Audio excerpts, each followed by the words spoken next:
بسم الله الرحمن الرحيم الحمد لله رب العالمين maanta bisha tahay 19 bisha labaad fariintan waxay idin keenaysaa xarunta dhexe ee xisbiga wadani ee magaalada Hargeysa ku taala waxaana ku socotaa dhamaanba taageerayaasha xisbiga wadani meel kasta ay joogaan hadii joogaan qaranka iyo hadii joogaan qurbahaba waxaana ku saabsan tahay qaadashada kaarka xisbiga wadani qof kasta oo Somalilander ah oo mabaadi'da xisbiga ku dhaqma oo xisbiga taageersan xaq wuxuu leeyahay inuu helo kaarka xisbiga sidaasdaradeedna xarunta xisbiga guud waxay dardar gelinaysaa qaadashada kaarka oo ku heli doonto idinka Ilaahay waqti kooban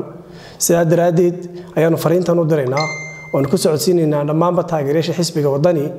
in kaarkii xisbiga oo awal bay qaadan jireen imankana lagu sii dardar geliyay waliba barnaamijyo cusubna aanu kugu soo darnay idinka Ilaahay oo la socoto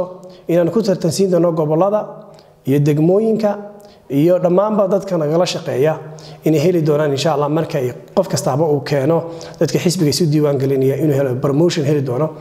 fariintayadu waa intaas sababta waxay dhisaysaa oo kor u qaadaysaa isku xidhka xisbiga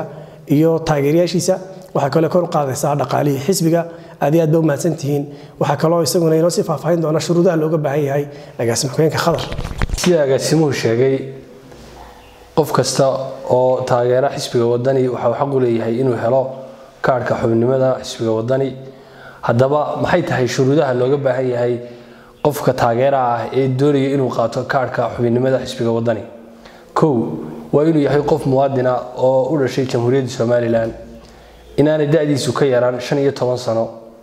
inuu caqli ahaan fayo yahay inuu codsi qoraal ah ama af ah oo uu ku codsanayo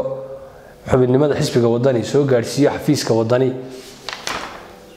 ee ugu dhow degmada gobolka ama dibadda laanta ugu dhow inuu yahay qof ku sifoobay akhlaaq wanaag iyo dhaqan wanaag